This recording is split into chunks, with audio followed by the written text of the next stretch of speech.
G'day and welcome back to Torment, Tides of Ranmenera. Last time round, we freed Delaney from Vrask's jerk grasp. We found a more. We got a bit done. We also found out that this woman is being imprisoned under the accusations of having committed a crime, and she totally did it. She murdered people, but she doesn't feel guilty about it because mutants aren't people, and, you know, raging bigot. That kind of thing. The other thing I did, though, is I briefly looked at my journal, and there's a couple of secondary quests that we can kind of progress. So we can get Tiber in our party and talk to Dracogen, which seems decent, but we also can start a hilt without a blade, and at some point we can head back to Kuyan.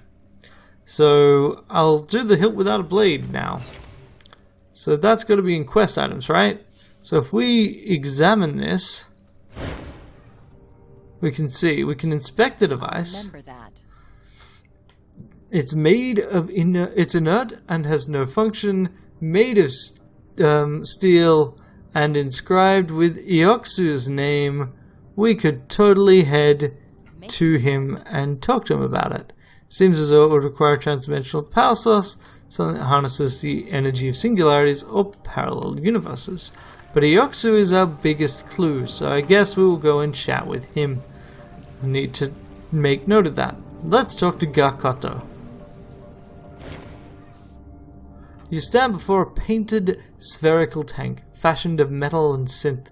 The paint is old and cracking. Inside the tank is a murky liquid or possibly a thickened gas, and every so often you can see the motion from a fluke or flipper or a strangely deformed arm within.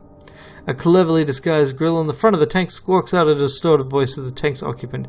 It buzzes and moans, drawing out some of the words, shortening others in a burst of static. I am Garkoto, a prince of the Fahat and the delegate here in Little Niliesh. The voice spits and pops. You have my gratitude for averting the violence with Memavira's soldiers, but I must know, why did you act? Violence wouldn't have helped anybody, and it might have had greater repercussions. An admirable sentiment, human. One that appears to be more and more difficult to maintain, given the recent troubles plaguing us. Violence is in the air. Change comes from us all, but the Memavira does not seem to grasp this truth. A wise and just action, but did she mean it that way? The flux in the bloom, and thus the Memavira's weaknesses, just apparent in the instability of the moors we use for trading and transport. The old moors are closing and new ones take their place. There is a new moor here in Little Niliesh, one I would like to see open, but the Memavira refuses to aid me. She won't even leave her fortress. But I have said enough. What would you want from me? What's the proximate cause of the fight between the Memavira's guards and your people? The bloom no longer favors the Memavira. The bloom is a source of the Memavira's power. If she has no power, the obligation to pay for her protection has vanished. We pay for reality, not promises. Perhaps our people have grown tired of the humans taking. Just around the corner there's a crashed vehicle. How'd it get here? Ah, the Catena. A year ago, the clocks began to act strangely, speeding and slowing, pulsing, and the air seemed to bulge in places. We thought nothing of it, considering our surroundings, but then space itself tore open and this monstrosity tore through Little Niliesh. It pulverized the houses of Antlager and Sion, erasing their family. Since then, the enterprising scavengers have sought wealth in its wreckage, but most avoid the Catena. It is haunted by the ghosts of the passengers. And where did your people come from? Our home is the city of Niliesh in the steadfast beyond. My cousins of the Fahat rule over the three-tier city wisely and well. When a more opened in Niliesh, we investigated to see if we might eke out a profit. We saw enough possibility that our explorers sent for me, a minor prince of the Fahat. I was to head this trade embassy. I did not think the mall would close behind us, but 10 years ago it did. Tell me of the Steadfast. This is kind of the main collection, like the main Numenera setting. It's where most of the published material sits. The reason for everything not taking place in the Steadfast is, in this game, is just so that they could make a very separate game. And not feel as bound by the published material, but still use it where they could. So they did. You ask much of me. I can only tell you what I've heard, for our glorious cities and what they call the Beyond. The Steadfast is a collection of kingdoms, principalities, and other lesser dominions of feudalism, held together by the dictates of their religion, the Order of Truth. The Aeon priests of the Order have spread their faith far and wide. I hear they've even established a foothold in the city of Sega's Cliffs. And the Fahat? My brethren are blessed mutants, each diverging into a new pathway of humanity. We rule over the Neleash, using the powers bestowed by our remarkable births to lead normal humanity to a new age of possibilities. We are close in spirit, yet rivals in politics, for the truth of a mutation lies in its ability to prove its use. The subtleties of our machinations are lost here, alas. And tell us about Neleash. The city was once a machine, a colossal device that creates churn.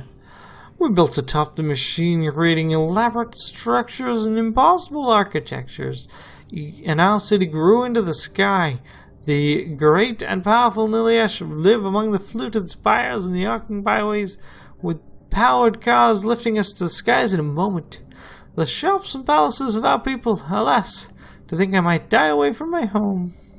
To see sunrise over the cold desert again, to speak with Iglithy on the concourse one last time. Okay, other questions. Why are the moors changing and closing? Do you ask for my knowledge or my conjecture? If the first, I must confess my ignorance. If the second, you must believe the bloom has a feeding cycle. It's an enormous organism, you know, and I suggest these events are part of a larger pattern. Perhaps the bloom is preparing itself for a new Numenera. Do you want to take the Numenera's place? Oh, no, I do not desire such a responsibility, nor do I seek the attentions of the bloom. No, hell no. Alright, that's it. In case word has not yet reached your ear, I am offering a bounty to the first who can open the newborn moor and tell me what lies on the other side. Of course, the first step is to discover what the moor wishes to eat. Without that knowledge, it cannot be opened. Guilt. It needs to eat guilt. Deeply held guilt. And I'm kind of annoyed that I got that information, but apparently can't use it. Also, slightly annoying that you can't do anything with Herja, and him.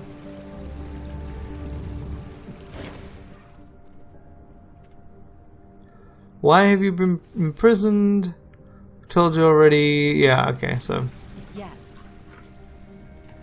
Can't do anything there.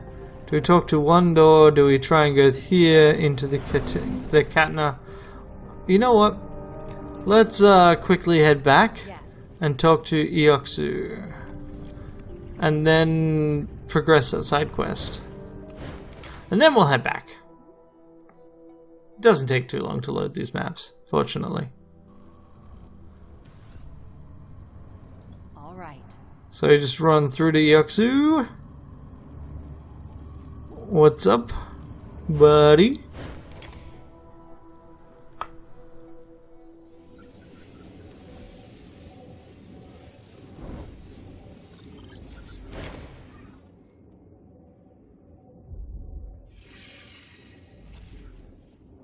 How do you turn off the field generator in the middle of the room? Don't do it. It will totally result in the... Yeah, I have other questions for you. I don't want to... I want to talk to you about the frickin'... Ready. The blade. You son of a... I don't want to shut the device down. Why is it suddenly all I can talk to him about? Oh, that's so weird and annoying. Like, I'm happy for him to be there. I'm not gonna just go like, and now I will shut your shit down and the bloom will eat you. Like, that is the worst idea. Ready.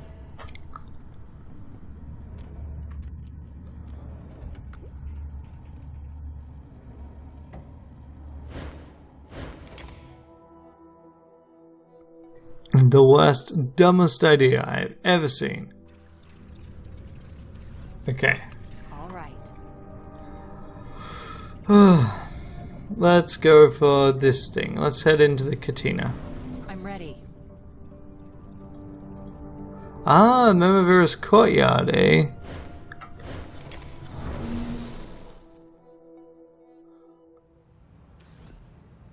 Here comes the boredom slayer. Let's see what's on this panel. Embedded in the walls, a complicated display seems to track positional variables in a completely different machine. The Katina will ask. It'll tell you if you just ask. Absolutely.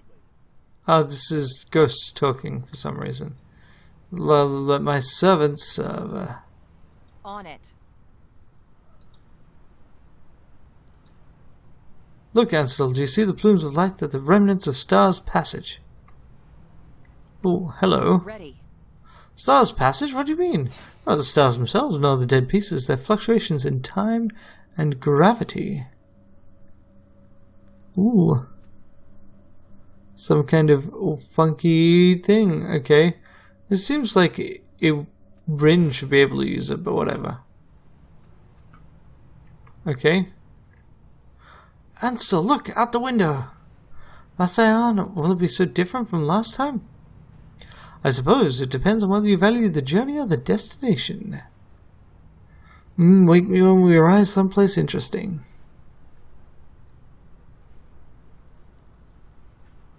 Does it start again? Yeah, okay.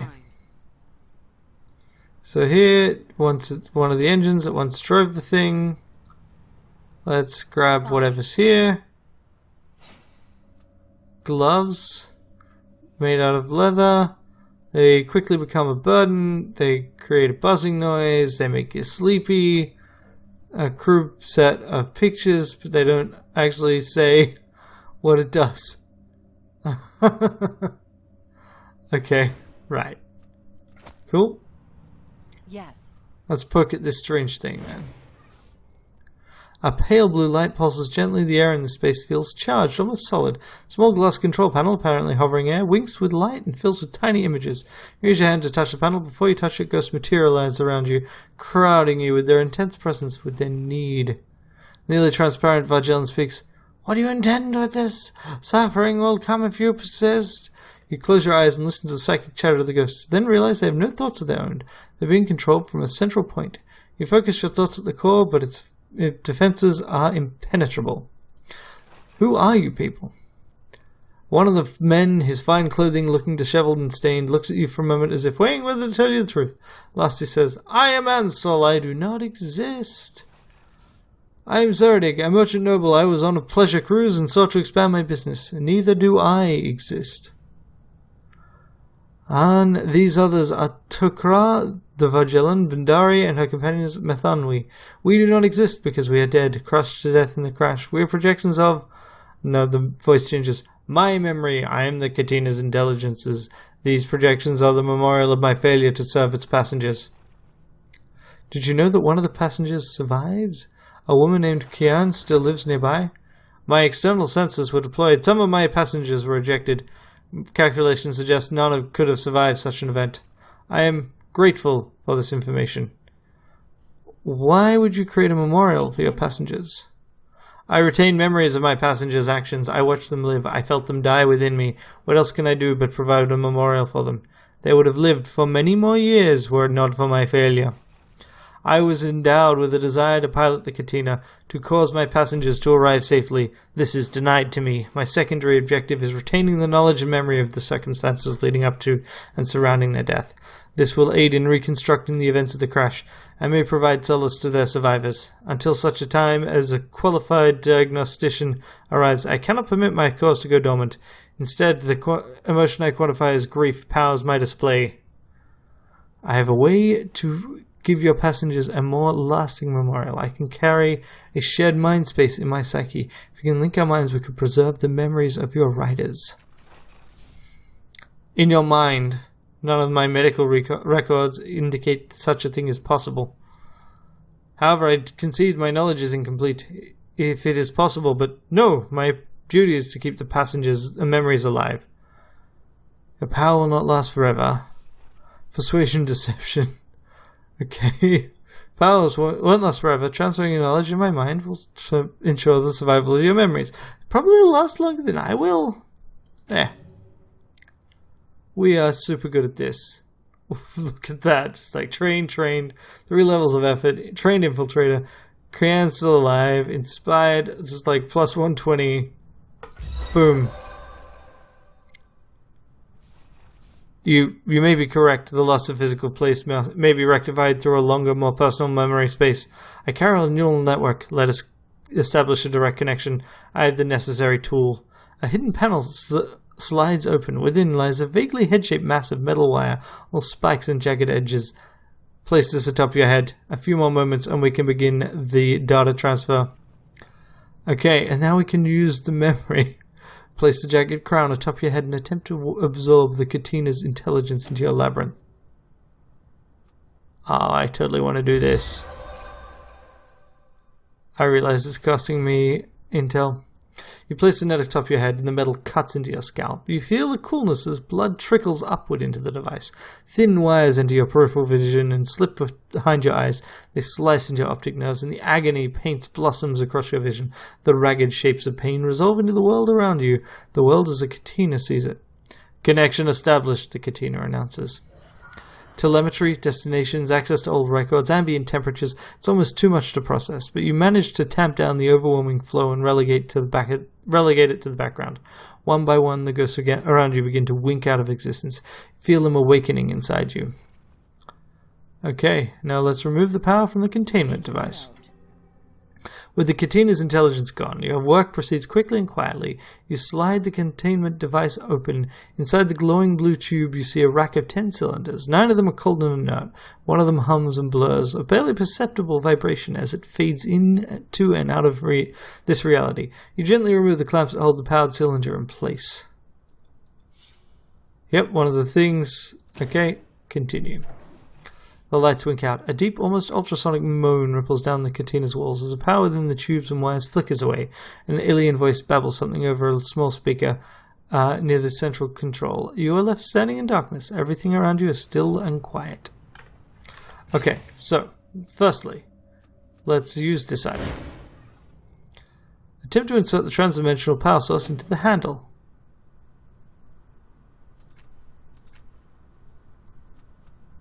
So Makina can get that, or I can get, yeah, I'll just do it.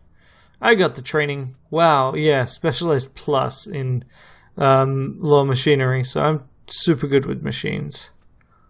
I mean, yeah, and I've also got the energy. Makina just can't muster the effort. Yeah, sure thing. Should rest soon. You take the cylinder out that you found in the crashed Catina and slide it into the compartment on the hilt. Initially it looks as though it won't quite fit. You discover if you press the cylinder gently against the opening, it gradually resizes itself and fits neatly inside. A small fine blade of transdimensional energy sprouts from the hilt. You realize this device is a scalpel. With a twist of the hand, the blade can quickly be switched on and off. Okay, so it's a light weapon, does 4 transdimensional damage, and on crits, the wielder gets phased, and for 1 round. A small fine blade of transdimensional energy extends from the hilt of azure steel. With a twist of the hand, it can be switched on and off, but the scalpel cuts through dimensions, rapidly shimmering between different realities, ignoring most mundane armors. Inscribed in the hilt is the name Ioxu. And then we'll pocket the weapon. Is there a way out? No. It's blocked off. So we get out, and maybe now if we talk to Ioxu. I'm actually going to head back to Kian at the moment, because I also really need to sleep. I think I've drained most of my abilities, and I'll risk just letting time pass. And then we'll head back here. Kinda wish I could pull up a map.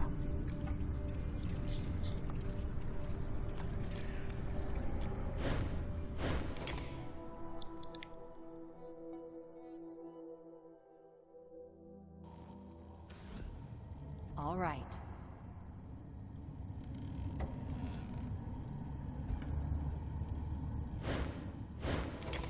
But I mean, the Eoxu on the hilt seems really relevant.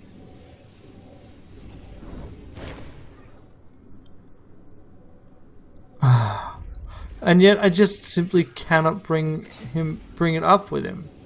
When I can literally sell it to him. It's got his name on it. And I just can't do anything with it. It's so annoying. It is really frustrating. It really should not be that hard. But instead I just get told, nope, gotta shut it all down.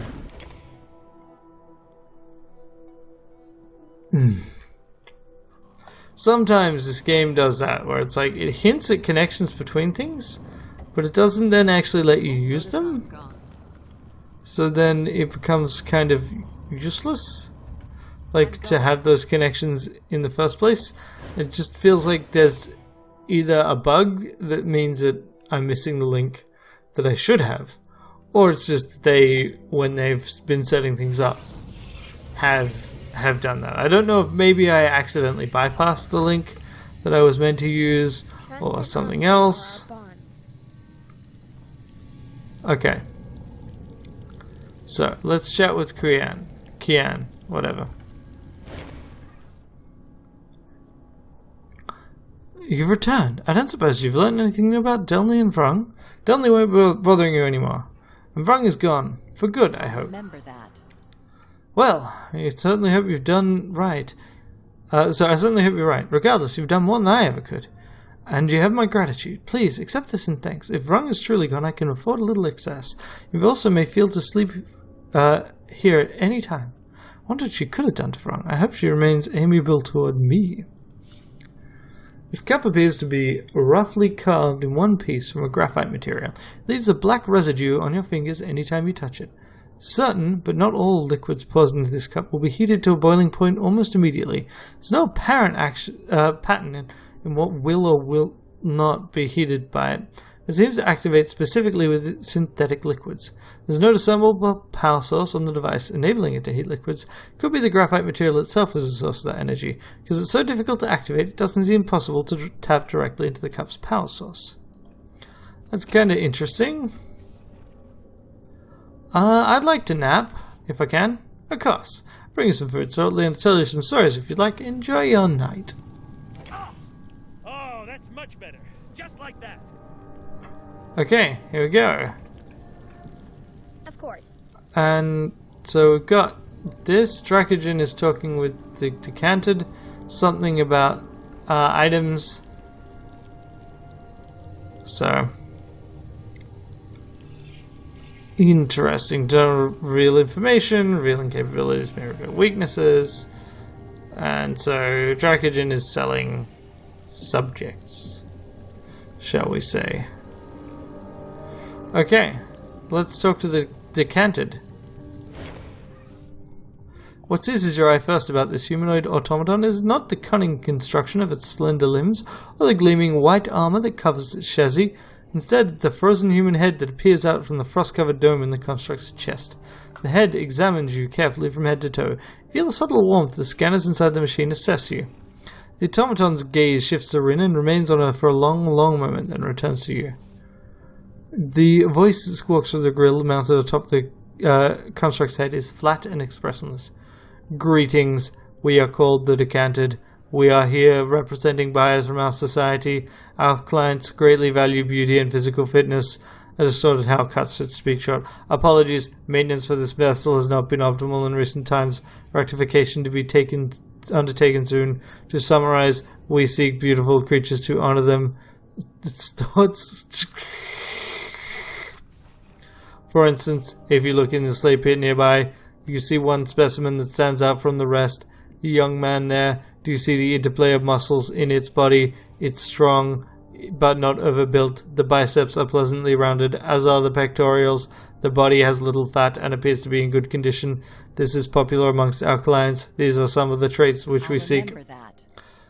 Its grill squawks again with a blast of noise. Apologies. it makes a small adjustment.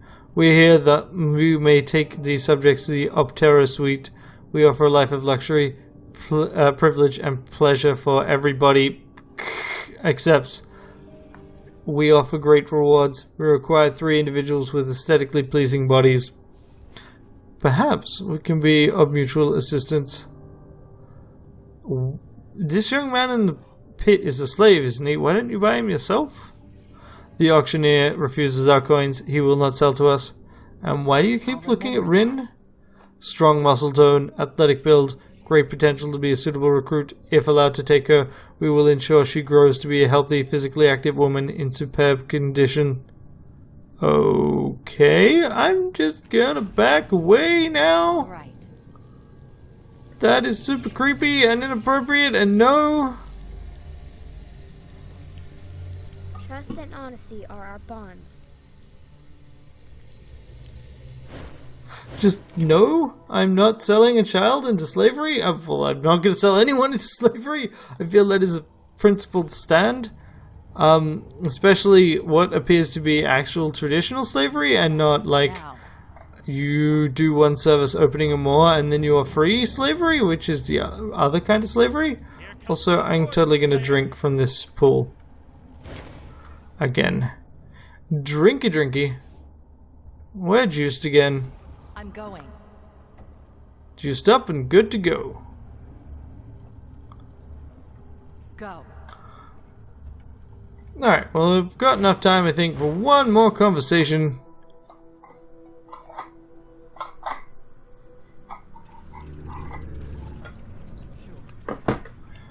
Alrighty, let's start. Alright, well, we're going north, so let's start with Aentazon. A stunning man in formidable garb greets you with arms wide open. His golden eyes stir strange, unbidden feelings with you. Welcome, my friend, he says, spreading his arms. Welcome, I am Aentazon. The sound of his deep, rumbling voice makes you think of a waterfall at the rise of a morning sun, beatific and profound. It makes you feel drunk. Then you see Rin taking a step back, putting you partially between her and the man. She cocks her head to the side, still wary but curious. Do you know this man, Rin? You're busy, but No. could we She sounds certain, but her expression suggests she's still mulling it over. Now what can I do with you? He says with a puzzled expression at her. What a strange thing to do. Why is she hiding from me? Trying to hypnotize me? No, not trying. Trying requires effort and the effect is quite beyond my control, he says with a slight genuine smile. The effect is caused by my passion for studying the web of connections between people, even separated by words or, he pauses, his smile fading, death, even in death. Connections persist. I'm surprised she's still as coherent as she is. Oh well, it's a matter of time, I guess. His humor continues fading. He seems thinner now, frailer, less human. His voice is dry, papery, ancient thing. My studies took me all over this world, to lands beyond the stars, before I finally came to the bloom. Here my hunger took on a more literal meaning. With careful hands he opens his clothing, exposing a maw, one of the bloom's sentient mouths. You sense an otherness beyond it, a gateway to a place beyond this one. I told you my studies changed when I came to the bloom. This is how. A maw claimed me. Now we both feed, quite harmlessly, mind you, on the connections between people. I understand the sensation can be quite pleasant. If you wish to feed us, bring a close friend to visit. We will be here, waiting. Cut the maw in Aentazon's flesh with a transdimensional scalpel. Really? Yeah, we'll do that. Before he can actually lunge forward, pull open the startled man's clothes and slash a new bloodier set of lips into the twisted mouth in his chest. The bloom roars and the ground beneath her feet shudders in palpable rage. Rim pierced with the portal and the world beyond it. She slumps. Following her gaze, you find Aentazon staring at her in return, a curious expression on his face. Of course, I never thought she'd see her again, after the way she tore out of here. A pale, transparent figure steps out from whatever world lies on the other side. He turns this way and that and attempts to get his bearings. Seeing Aentazon and his maw directly behind him, he scampers off to the side to create some personal space. Finally, on noticing you, he gives a cheery wave. Shaking and dazed, enters and closes now bloody clothing over the wounded Moor and gives you a tremulous smile. He does not seem to remember your abuse. Alright, Rin. Let's chat, but we'll do that next time. That was pretty cool. And I didn't expect to be able to use the scalpel that way. Until next time, have a great day. Bye. Thanks for watching. I really appreciate you spending the time and effort watching the videos I make. If you'd like to watch more, on the left there should be another video from this playlist. On the right there will be whatever YouTube recommends, and in the center there is a convenient subscribe button just in case you need it.